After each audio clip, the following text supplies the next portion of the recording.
¿Sí están observando?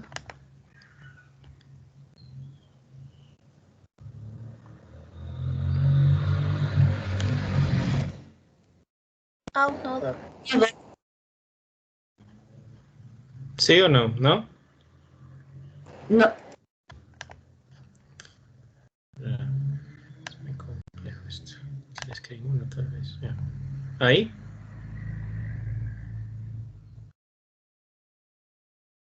Sí, Doc.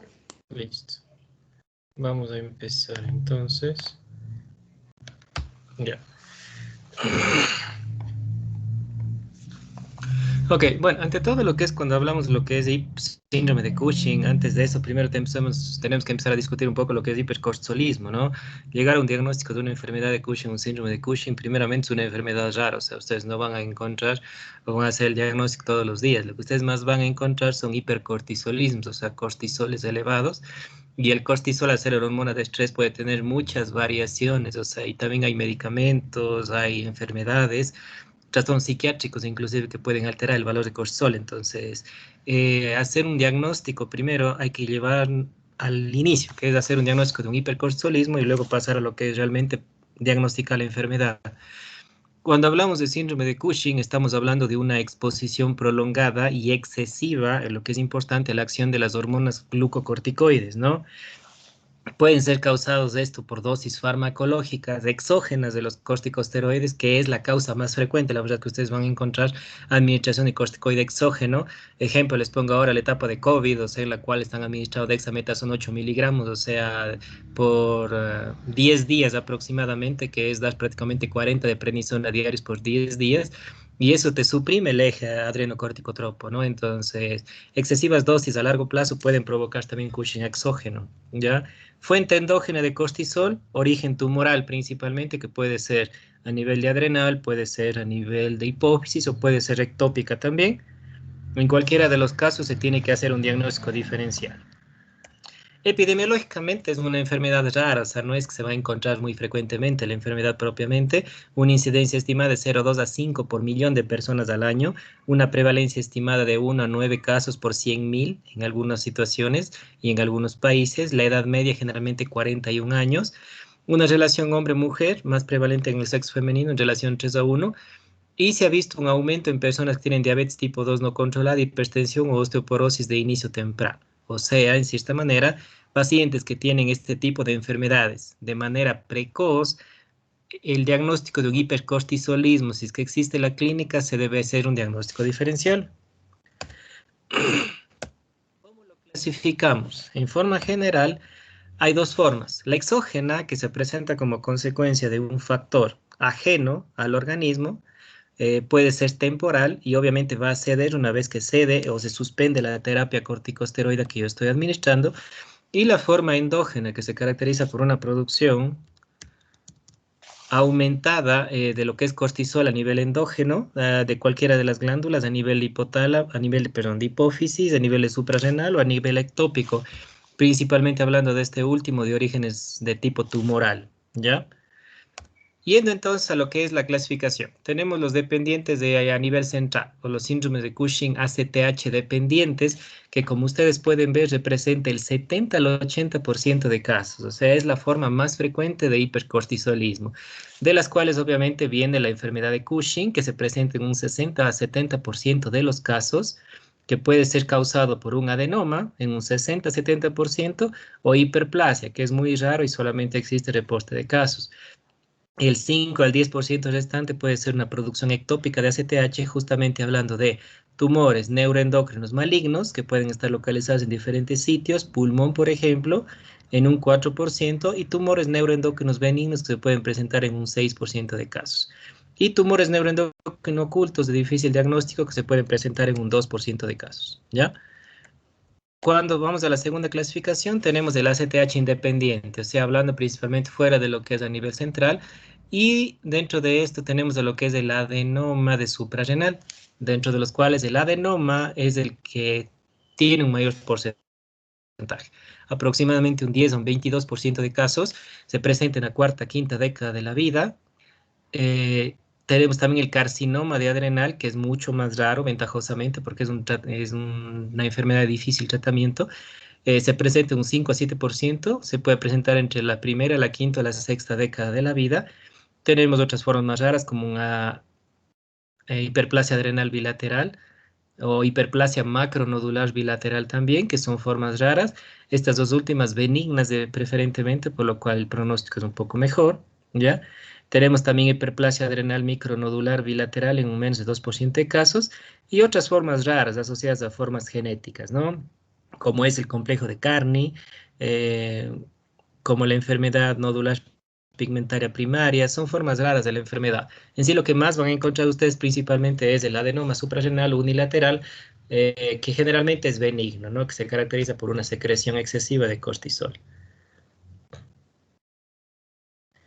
Fisiopatología, en forma resumida, tenemos las neuronas de los núcleos paraventriculares que producen CRH, induciendo, perdón, la liberación de ACTH por la hipófisis, y como ya hemos visto en fisiología de hipófisis, la CTH tiene una acción directa en la corteza suprarrenal y estimula principalmente lo que es la parte de la secreción del cortisol, ¿ya?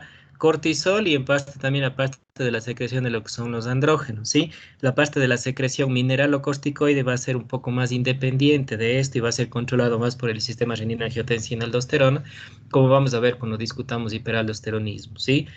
Eh, Sabemos también que el circuito que tiene ACTH cortisol es un circuito de retroalimentación negativa en hipotálamo y en hipófisis, así regulando las concentraciones hormonales. Si tengo un cortisol sumamente elevado, el ACTH se va a inhibir. Si tengo un cortisol bajo, el ACTH va a aumentar siempre que éste esté funcionando de manera normal y no tenga una etiología tumoral, ¿ya? Recuerden que el circuito, en este caso, es de retroalimentación negativa, ¿sí? Un cortisol elevado va a inhibir a nivel del hipotálamo que la secreción de CRH, disminuir la secreción de ACTH y al contrario un aumento va a producir lo inverso.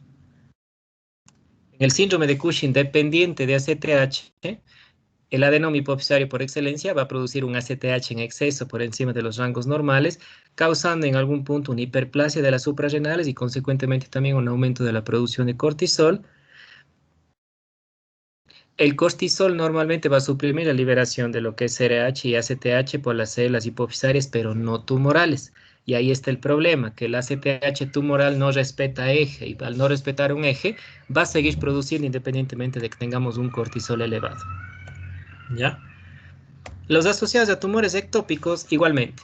Cuando tengo una neoplasia productora de ACTH de origen extra hipofisario, se secretan grandes cantidades de la misma, estimulando la síntesis del cortisol y se produce un freno en la producción de lo que es la CRH y ACTH normal, ¿ya? Entonces eso requiere hacer un diagnóstico diferencial, es un poco más complejo porque yo no encuentro realmente un tumor a nivel hipofisario y en algunos casos incluso tengo que hacer métodos invasivos como cateterismos de Petrosos para hacer un diagnóstico diferencial si yo no tengo un claro origen tumoral, ¿ya?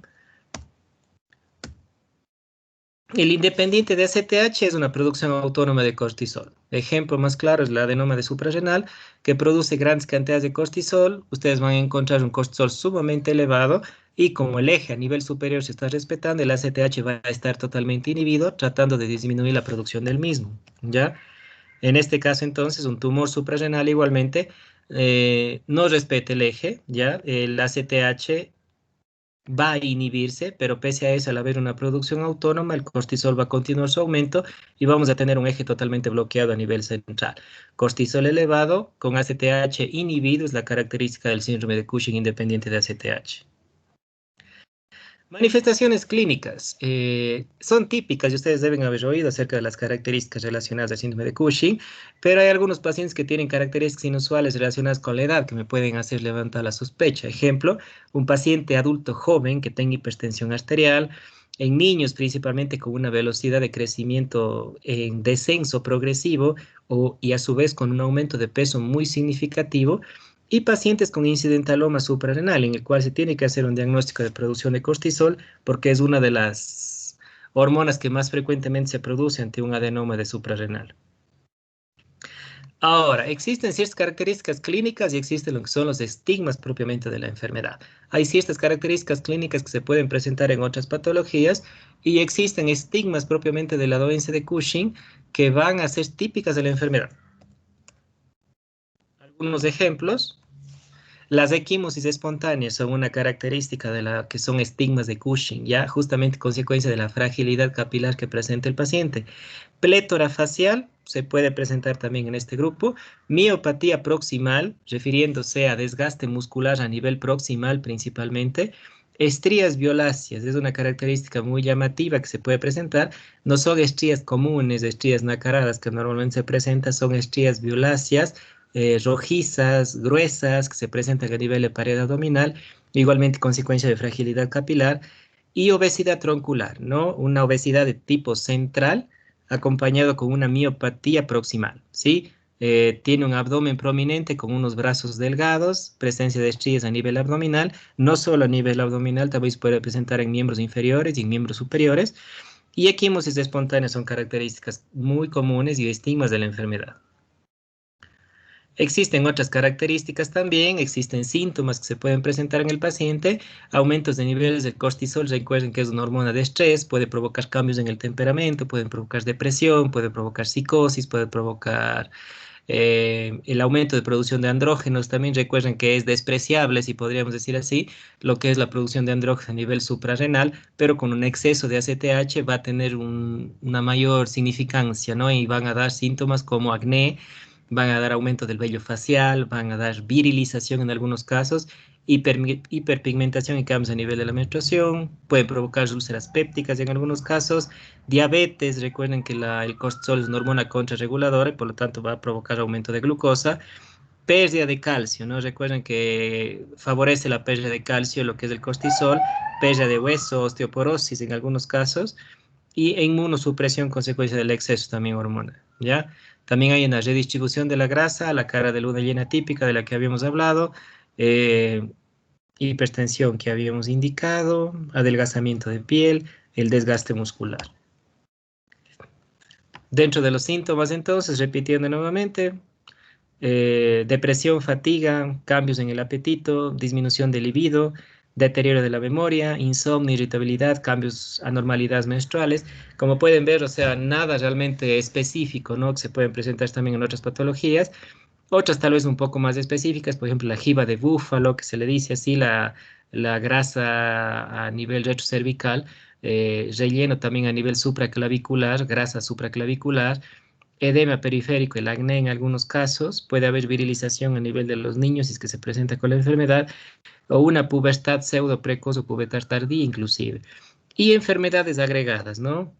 En pacientes jóvenes principalmente, hipertensión, osteoporosis, ovario poliquístico puede ser un diagnóstico diferencial, diabetes tipo 2, cálculos e infecciones inusuales consecuencia de la depresión del sistema inmune.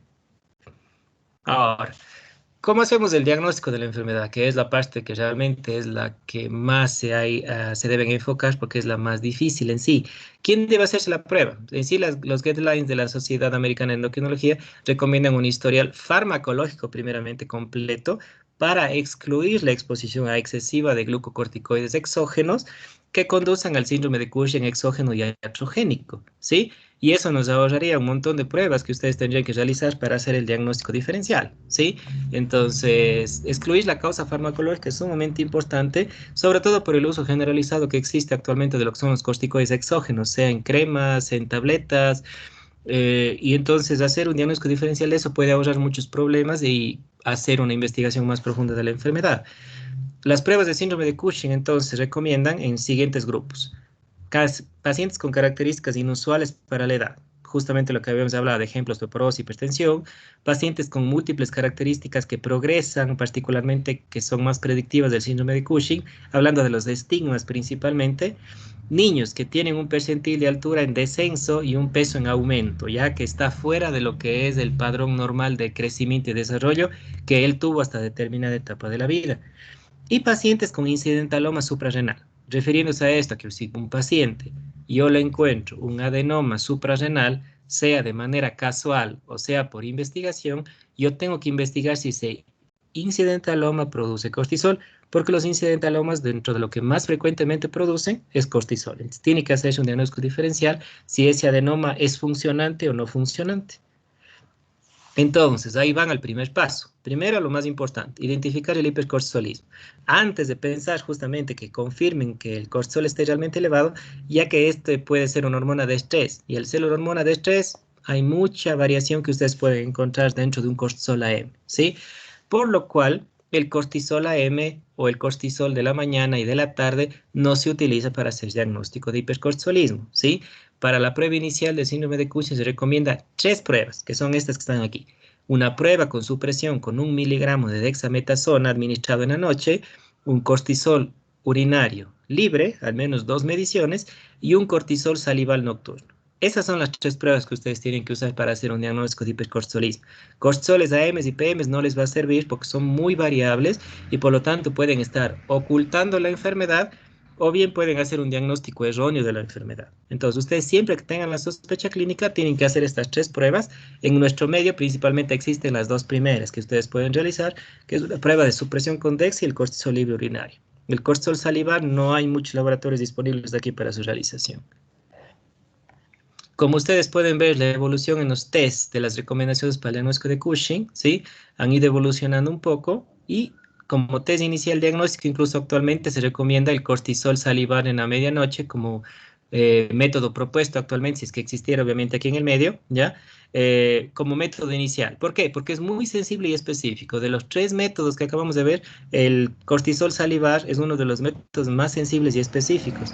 Y como método confirmatorio, hacer un cortisol urinario o nuevamente repetir el cortisol salivar a la medianoche o un cortisol urinario, un test con supresión con dexametasona. Si ustedes ven en la propuesta actual, el método diagnóstico recomendado es un cortisol salivar nocturno y para confirmar nuevamente un cortisol salivar o un cortisol urinario o una prueba de supresión con dexametasona. ¿Ya? Ahora, como pruebas iniciales no se debe usar lo siguiente para evaluar síndrome de Cushing. Antes ustedes encontraban esto dentro de lo que son los métodos de investigación, pero actualmente ya no se los realiza, como son los niveles aleatorios de cortisol sérico que ya les indiqué, ACTH en plasma tampoco porque también puede tener variabilidad a lo largo del día, 17 cetoesteroides urinarios, tampoco se realiza actualmente, no se recomienda, prueba de tolerancia a la insulina que también existía antes, tampoco se utiliza, y pruebas diseñadas para determinar la causa del síndrome de Cushing. Imágenes pituitarias, suprarrenales, test de supresión con 8 miligramos. Lo importante es que ustedes recuerden que ustedes tienen que tener un algoritmo, ¿ya? Ustedes van a ir primero a lo que es la investigación clínica, a la investigación del laboratorio, y una vez que investiguen laboratorialmente y confirmen laboratorialmente la enfermedad, ustedes pasan a lo que es la imagen para confirmar realmente el problema, ¿sí? Si ustedes piden en combo laboratorio, imagen, pueden dar lugar a confusión. Imaginándose, por ejemplo, que ustedes piden el laboratorio, piden una imagen de suprarrenal y una imagen de resonancia, y en las dos les sale una lesión. Les sale un adenoma suprarrenal y les sale un adenoma hipofisal. Y no saben de dónde está el origen y no han hecho una investigación laboratorial adecuada. Por eso se recomienda primero evaluar el origen para luego pasar al estudio de imagen. En las evaluaciones posteriores, no se recomienda hacer prueba adicional para el síndrome de Cushing en individuos que tienen resultados negativos consistentes con 2 pruebas diferentes. Si yo he hecho 2 pruebas y el hipercortisolismo se descarta, no tengo necesidad de continuar investigando, excepto en pacientes con sospecha de tener casos raros. Y en este caso se pone lo que es el Cushing cíclico, que se conoce, que es aquel en el cual existe un ritmo de lo que es el hipercortisolismo que existe por ciclos, justamente, ¿sí? Yo tengo un cierto periodo en el cual mi cortisol está sumamente alto y un periodo en el cortisol está totalmente normal. Como se imaginarán, hacer un diagnóstico de eso va a ser muy complicado porque yo tengo que encontrar al paciente justo en el momento en el que esté teniendo el hipercortisolismo. Y para eso se requiere hacer un monitoreo continuo, diario inclusive, para llegar a hacer el diagnóstico de la enfermedad. Pero esos son casos raros realmente que no se dan muy frecuentemente en la práctica clínica. Se recomienda pruebas para establecer la causa del Cushing en pacientes con resultados positivos a partir de 2 pruebas diferentes, ¿ya? Entonces, ustedes de base van a hacer 2 pruebas, ¿ya? Para hacer confirmación de lo que es el hipercortisolismo y a partir de eso continuar con la investigación. Sin embargo, existen situaciones en las cuales van a haber hipercortisolismo en ausencia de la enfermedad, ¿ya? Y algunas condiciones clínicas del síndrome de Cushing, por ejemplo, en el embarazo, puede haber un aumento de lo que es el valor de cortisol plasmático, por lo cual no se puede utilizar algunos métodos para hacer el diagnóstico. Depresión y condiciones psiquiátricas también aumentan el cortisol, el alcoholismo aumenta también lo que es el cortisol, resistencia a los glucocorticoides, pacientes obesos por lo general tienen cortisoles elevados en sí. Una diabetes mellitus mal controlada puede también tener un cortisol elevado al ser una hormona contrarreguladora. Es poco probable que el paciente tenga características clínicas de síndrome de Cushing por estrés físico, como paciente con desnutrición o ejercicio crónico intenso, o amenorrea hipotalámica, pero hay situaciones en las que ustedes sí tienen que hacer un diagnóstico diferencial y justamente las de arriba son las que más frecuentemente pueden dar lugar a la confusión. Sobre todo lo que es depresión y alcoholismo y obesidad pueden dar lugar a dudas respecto al diagnóstico y por lo tanto en algunos casos es mejor hacer pruebas confirmatorias. En embarazo, justamente, lo que se recomienda es el uso del cortisol urinario, ¿ya? Y el uso de prueba de dexametasona en evaluación inicial de mujeres embarazadas. De preferencia, el cortisol urinario, ¿sí? Porque el cortisol generalmente en sangre se encuentra ligeramente elevado, entonces la prueba de DEXA también me puede dar resultados falsos positivos. Mientras que el cortisol en orina es un cortisol libre totalmente y esa fracción no va a modificarse con el embarazo. Y por lo tanto, esa es la fracción que yo puedo encontrar y evaluar de manera más certera. Recuerden que en el embarazo, consecuencia de lo que son los estrógenos, aumentan las proteínas transportadoras de hormonas, de diferentes hormonas, ¿ya? Como ocurría lo que es la patología tiroidea en el embarazo, que aumentaba también las globulinas transportadoras, el estrógeno también causa el aumento de globulinas transportadoras de lo que es el cortisol, y eso me puede dar lugar a variación en lo que es el cortisol a nivel plasmático, y por eso debo confiar más en el cortisol urinario. En epilepsia está en contra el uso de las pruebas de dexametasona, que reciben medicamentos, porque estos pacientes aparentemente mejoran el aclaramiento de la dex y me puede dar un resultado falso negativo, ¿ya? Y en esos casos se recomienda la medición de cortisol en saliva o cortisol urinario. En insuficiencia renal, como ustedes imaginarán, se recomienda utilizar el 1 miligramo de dexametasona en la noche en lugar del cortisol en orina, porque obviamente al haber insuficiencia renal no voy a eliminar de manera adecuada el cortisol, me pueden dar resultados falsos negativos también. En síndrome de Cushing cíclico, el uso de cortisol en orina o prueba de cortisol salival en lugar del test de DEXA también se recomienda. Y en incidentaloma suprarrenal se recomienda por lo general el test de supresión con dexametasona de 1 miligramo. Un poco resumiendo lo que es esto del algoritmo para el síndrome de Cushing, si yo tengo sospecha, primeramente descartar la causa exógena, que es una de las causas más frecuentes, y en caso de que, aún excluyendo la exposición exógena, tenga algunas características de sospecha, puedo hacer cualquiera de las tres pruebas. Un cortisol en orina, cortisol postdexa, cortisol salivar nocturno, ¿ya? Cualquier resultado anormal, ya debo excluir causas fisiológicas de hipercortisolismo, las que había mencionado anteriormente, y realizar 1 o 2 estudios adicionales para considerar realmente o confirmar la enfermedad. Y si yo ya tengo estas 2 pruebas confirmatorias, estoy hablando de un síndrome de Cushing propiamente, y ahí tengo que continuar la investigación ya por lo que es método de ACTH. Ahora, hasta ahora vamos que busco el origen del hipercortisolismo. Hice las pruebas, hice 2 pruebas, confirmé hipercortisolismo, las pruebas son positivas. Ahora voy al paso 2. ¿De dónde viene ese cortisol? ¿Hipófisis o suprarrenal? Y eso se va a basar en lo que son los niveles de ACTH. Los pacientes con tumores secretores de ACTH obviamente van a tener un ACTH elevado, mientras que los que son de origen suprarrenal, el ACTH va a estar suprimido. Lo que se espera en rangos normales de lo que es ACTH es entre 20 y 80 en la mañana, menos de 20 en las 4 de la tarde y menos de 5 o 1 hora luego del inicio del sueño. Este es el ritmo normal que yo espero del ACTH, pero en general, cuando yo tengo un origen de cortisol suprarrenal, el ACTH va a estar sumamente bajo o va a estar suprimido en la mayoría de los casos. Cuando tengo dudas, yo tengo aparentemente un origen de lo que es un síndrome de Cushing dependiente de ACTH, pero la lesión me sale sumamente pequeña, ¿ya? Existen situaciones así, en las que los tumores son demasiado pequeños y los guidelines dicen que aquellos pacientes que tienen un síndrome de Cushing dependiente de ACTH, confirmado por una lesión hipofisal, que yo ya le encuentro, pero esta mide menos de 6 milímetros, ¿ya?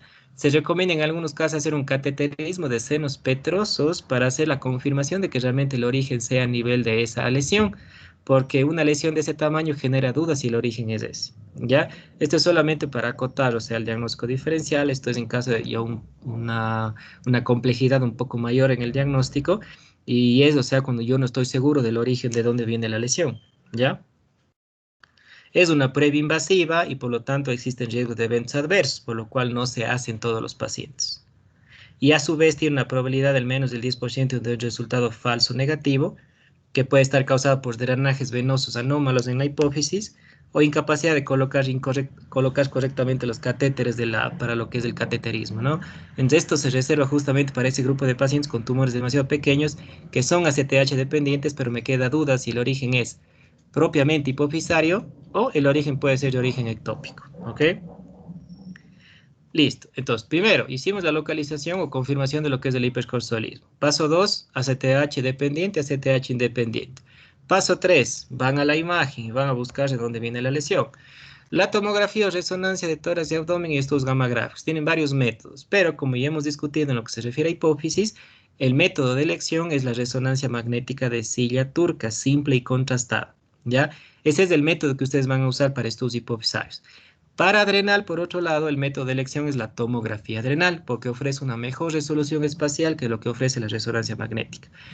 Hago estos dos, tanto la TAC como la resonancia. El resultado me sale negativo, muy probable que sea un origen ectópico. No se presenta siempre, pero es una probabilidad. Métodos de estudio de medicina nuclear. Ejemplo, un octoscan, ¿ya? Que es un método que me puede localizar tumores neuroendocrinos en un 70 a 90% de casos, sobre todo aquellos que expresan receptores de somatostatina, ¿sí? También el octoscan tiene una sensibilidad que varía del 25 al 80% dependiendo de la dosis, y el uso de PET, ¿sí? Actualmente lo que es medicina nuclear evoluciona bastante. Teníamos antes solamente lo que es la tomografía y la resonancia, luego vino lo que es el octoscan, y luego vino la PET combinada con octoscan, que da incluso una mejor resolución y localización de la lesión, ¿sí? Pero recordar, o sea, que cuando yo hablo de hipófisis, hablo de lo que es resonancia simple y contrastada. Cuando hablo de adrenal, tomografía adrenal simple y contrastada. Origen ectópico, estudios de medicina nuclear de tipo funcional, octoscan, fusionado con tomografía para una mejor localización. Algunos ejemplos, recuerden la hipocaptación que puede existir a nivel de las lesiones tumorales. Como pueden observar, aquí tenemos en el lado derecho, viendo nosotros de frente, estaríamos ante una lesión hipointensa, ya al lado derecho hipofisario, intracelular, que aparentemente no tiene invasión a nivel de lo que son senos cavernosos, pero como pueden ver está desviando un poco el asta para el lado izquierdo en comparación. El asta no está central, ¿ya? Acá tenemos otro ejemplo de una lesión, una lesión hipointensa también, pero en este caso, si ustedes pueden ver, es una lesión mucho más invasiva. Miren el seno cavernoso aquí totalmente normal y miren el seno cavernoso aquí rodeado totalmente por un tejido tumoral. Miren el asta hipofisaria donde está. Es una anatomía totalmente alterada a consecuencia de una lesión tumoral. Cuando hablamos de lesiones a nivel de lo que son suprarrenales, generalmente recuerden que las suprarrenales se van a ver como unas Y invertidas dentro de la tomografía, ¿ya? Entonces ustedes tienen que ir a la parte superior de lo que son los riñones y ustedes van a encontrar en la parte superior unas Y invertidas que son las lesiones. En este caso tengo aquí un ejemplo, un adenoma muy claro a nivel de suprarrenal, ¿ya? Suprarrenal aquí, y tengo acá también otra lesión a nivel de la IE también, donde se observa un engrosamiento de la glándula suprarrenal, ¿ya? Otro ejemplo también acá, crecimiento a nivel de la suprarrenal, y acá también nuevamente un ejemplo de lo que es un crecimiento de lo que es la suprarrenal, ¿sí? Cuando vamos hablando de lo que es el tratamiento quirúrgico, definitivamente toda lesión funcional, toda lesión productora de hormonas, independientemente del tamaño, tiene que ser tratada quirúrgicamente, exceptuando el prolactinoma, ¿no? Y se hace generalmente una cirugía transesfenoidal como tratamiento óptimo. Eh, Después de la cirugía transesfenoidal, se espera una inhibición total, una resección total, pero no siempre se va a producir eso, ¿no?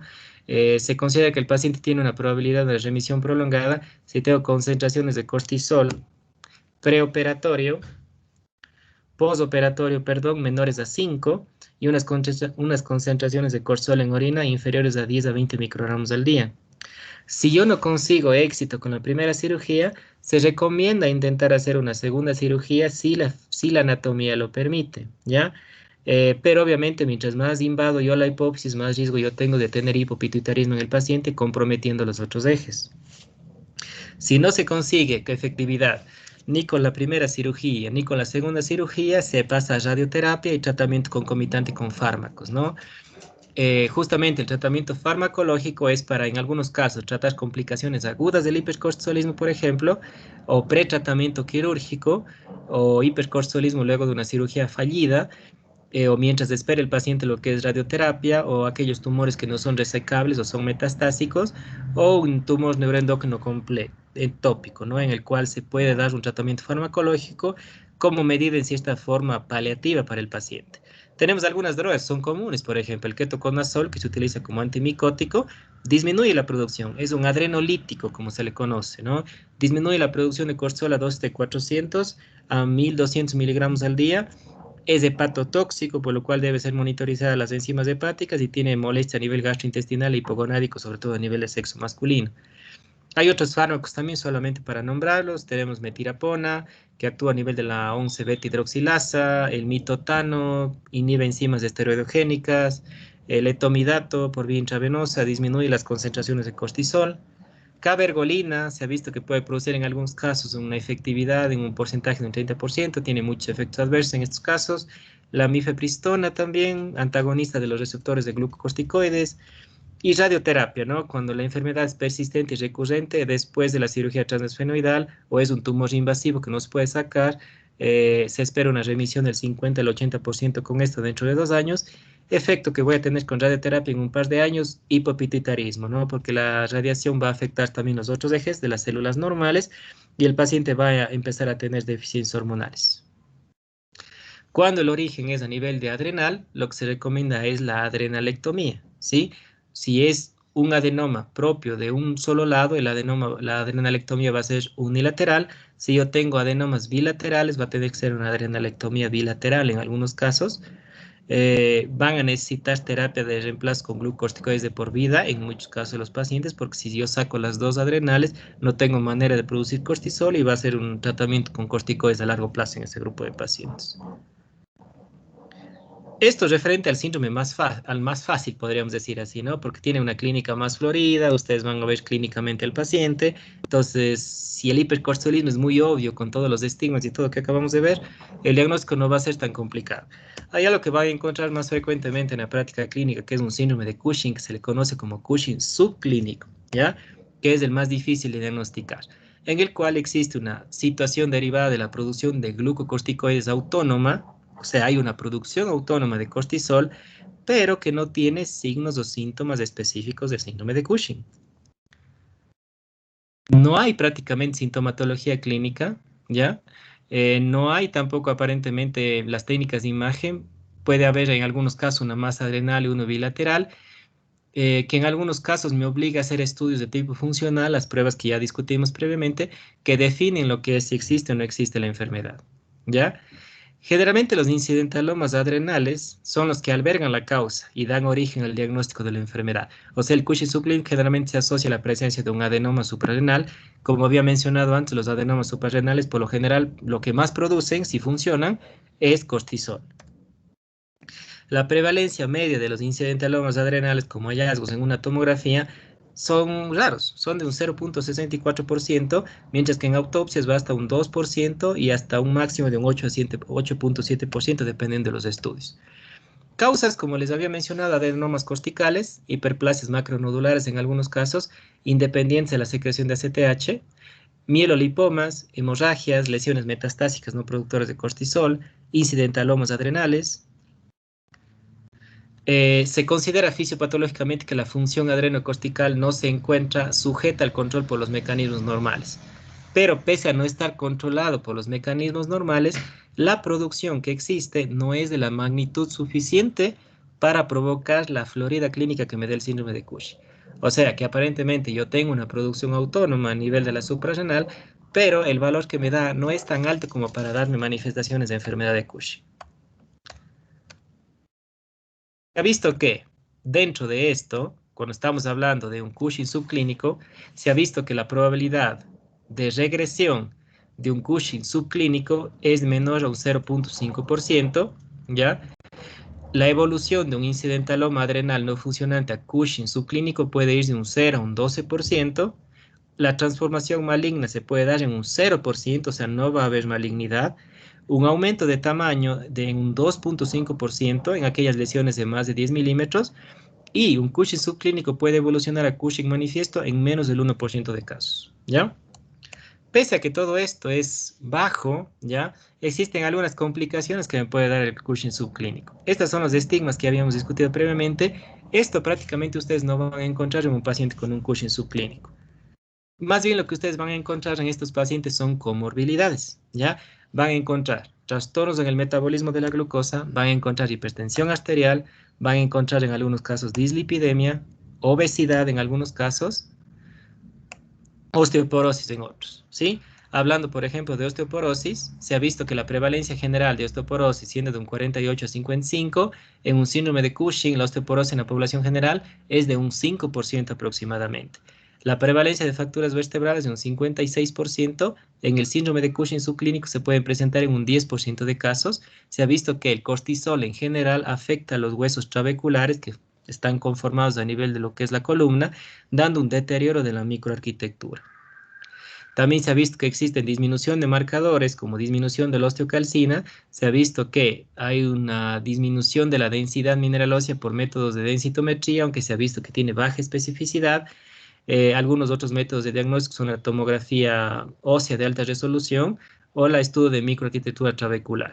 ¿Sí? En sí lo que se ve generalmente es la osteoporosis o fracturas vertebrales por la exposición crónica al cortisol, como ya habíamos visto previamente.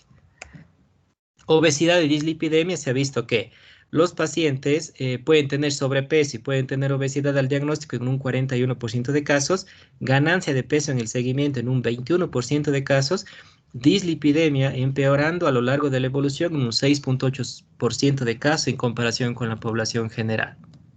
A nivel cardiometabólico, este exceso de cortisol, aunque sea leve, se ha visto que se asocia con aumento de la grasa a nivel epicárdico, con hipertrofia del ventrículo izquierdo, con engrosamiento de la carótida, hipertensión arterial, aumento de eventos cardiovasculares. A nivel pancreático, alteración a nivel de lo que es procesos de gluconeogénesis, da hiperinsulinemia, insulinoresistencia, dislipidemia y aumento de la grasa visceral, ¿ya? Entonces, pese a que el valor de cortisol no te da manifestaciones clínicas floridas, sí te va a dar alteraciones a nivel cardiometabólico y alterando el metabolismo de la glucosa, ¿no? Dándome una glucosa alterada en ayunas, intolerancia a la glucosa y finalmente diabetes tipo 2. Se ha visto una prevalencia que va en un 20 a 70% y a un 0, a un 0 a un 9,4% en un mal control metabólico, complicaciones microvasculares, obesidad e hipertensión arterial. El riesgo es con el grado de hipercortisolismo, con la edad y el tamaño del adenoma. Ustedes se imaginarán que si yo tengo un síndrome de Cushing subclínico y debuta de manera temprana, el riesgo que yo tengo de tener estas complicaciones van aumentando con el paso del tiempo. Y mientras más tiempo esté el paciente con la exposición al cortisol, más frecuentemente van a ser las consecuencias a nivel cardiometabólico. ¿Cómo se hace el diagnóstico de un Cushing subclínico? El test de supresión con dexametasona de 1 miligramo es el gol estándar para hacer el diagnóstico aquí, ¿ya? Generalmente, como prueba normal, si yo tengo un valor menor a 1.8, yo descarto lo que es un hipercortisolismo.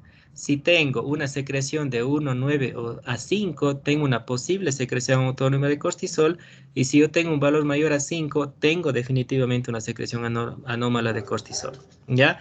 En estos dos casos, obviamente, yo voy a pasar a solicitar exámenes adicionales para confirmar la enfermedad y evaluar comorbilidades adicionales, ¿sí? Esto de estos valores que acabamos de ver, el test de supresión con DEXA, se aplica también al diagnóstico tradicional del síndrome de Cushing. Un valor post-DEXA menor a 1.8 me descarta el hipercortisolismo.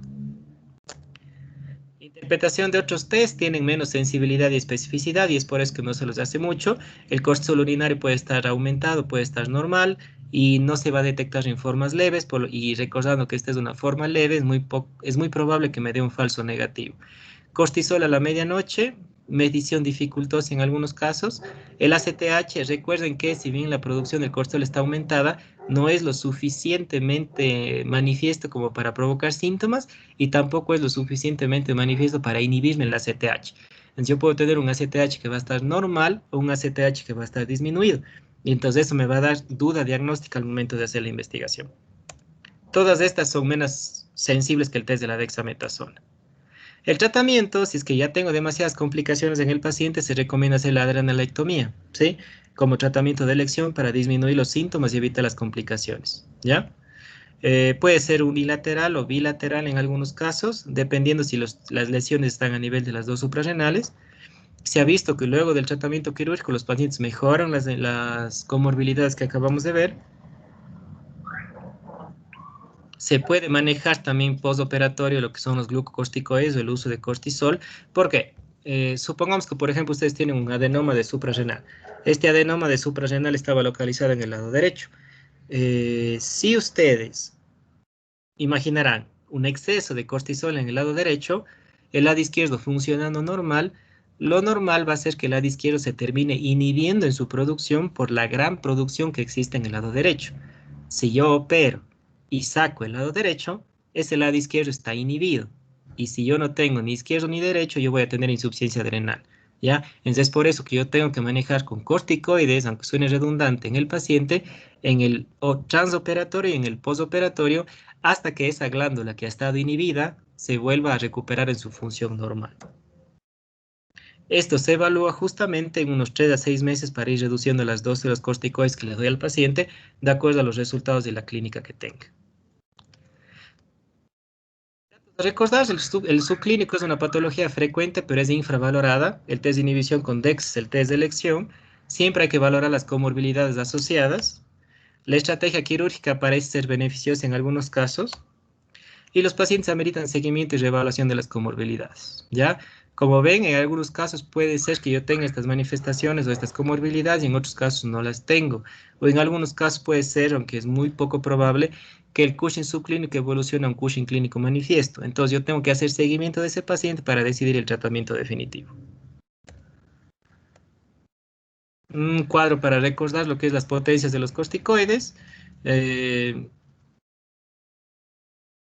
Tenemos de base generalmente lo que más uso yo de tratamiento de reemplazo hormonal es la prednisona, ¿ya? Como pueden ver la potencia, lo que equivale a 5 miligramos, equivale a 20 miligramos de lo que es hidrocortisona.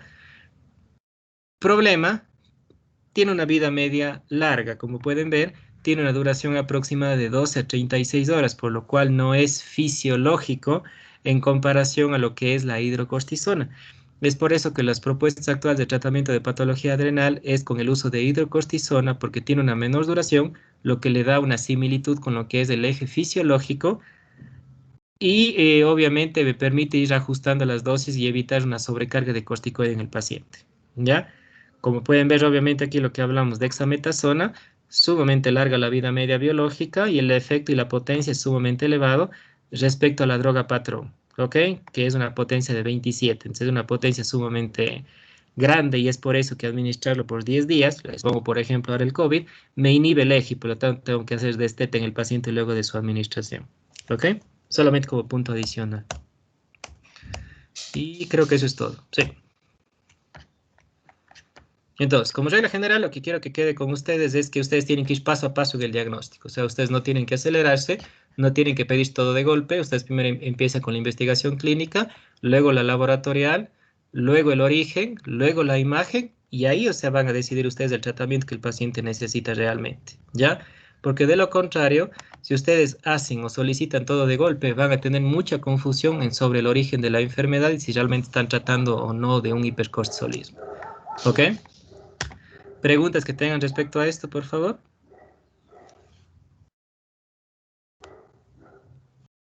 A ver, creo que levantó primero da Alex, luego Diego. Doc, tengo una pregunta.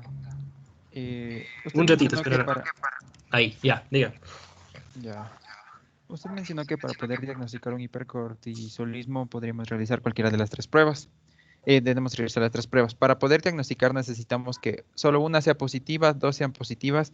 ¿Y por qué el cortisol de saliva es la más sensible? Es lo que se ha demostrado en estudios, o sea, que la sensibilidad y especificidad es mejor respecto a lo que es la prueba con DEXA.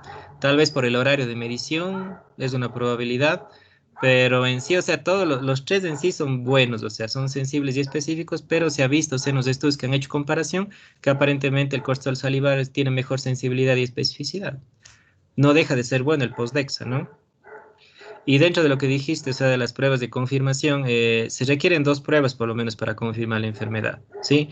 O en algunos casos pueden hacer una misma prueba dos veces, o sea, para confirmar también la enfermedad, si por ejemplo tienes alguna contraindicación para hacer alguna otra prueba para hacer el diagnóstico, por ejemplo, ¿ya? Pero si no tienes contraindicaciones o hay algún problema para realizar otra prueba, se recomiendan dos pruebas diferentes, pero al menos dos test, o sea, que me den confirmación del hipercortisolismo. Diego, Ya, gracias, Doc. Era eso mismo del cortisol salival, doc. ya, Doménica,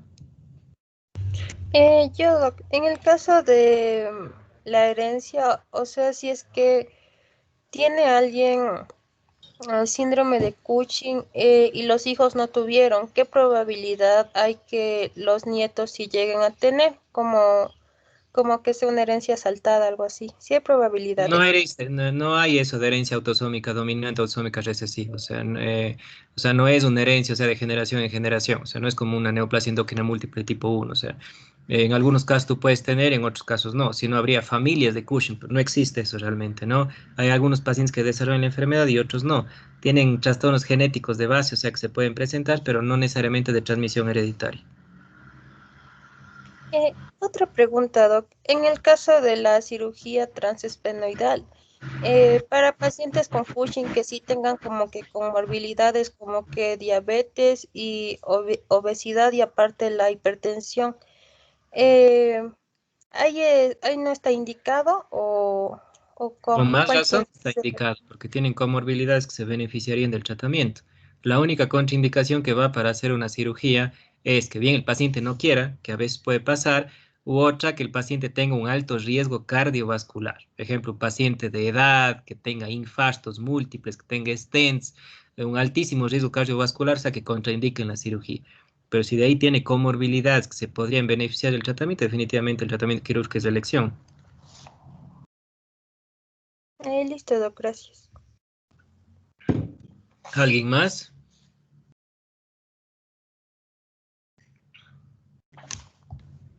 Una Santiago. pregunta. Sí, Doc, hasta qué tiempo hay que dar que se recupera la glándula de los corticoides? Más o Justo menos. como estaba al final, más o menos puede demorar en algunos casos unos 3 a 6 meses, depende, ¿no? Lo que yo espero, por ejemplo, con una cirugía de hipófisis, es que el paciente, en el mejor de los casos, se quede con insuficiencia de STH. Sería mejor inclusive porque así me disminuye la probabilidad de recaída. En el caso de la adrenalectomía, si es que es unilateral, obviamente yo voy a esperar una recuperación del eje de la glándula contralateral en un periodo que puede ir de 6 meses a 3 meses aproximadamente. Pero si hago bilateral, obviamente eso no va a haber, ¿no? Sol. Sí, Doc, una pregunta. Sí, ya en los exámenes de laboratorio veo que mi ACTH está baja, entonces en los exámenes de imagen solo pido un TAG adrenal, porque si es que estuviera normal o elevado, como usted dijo, se puede tratar de tumores secretores de la ACTH y ahí debería pedir una resonancia magnética de la silla turca. Exactamente, para no perderse. Debe confirmar primero el origen, sí. Por eso justamente les digo que tengan cuidado y no se den lugar a la confusión. Porque si ustedes no hacen un diagnóstico correcto, ustedes pueden estar pidiendo imágenes de dos lados y la mala suerte en algunos casos les sale tumores en los dos lados y les va a dar lugar a duda diagnóstica cuando no necesitarían tenerla si guían o siguen el paso a paso. Ya, Doc, gracias. ¿Alguna otra pregunta?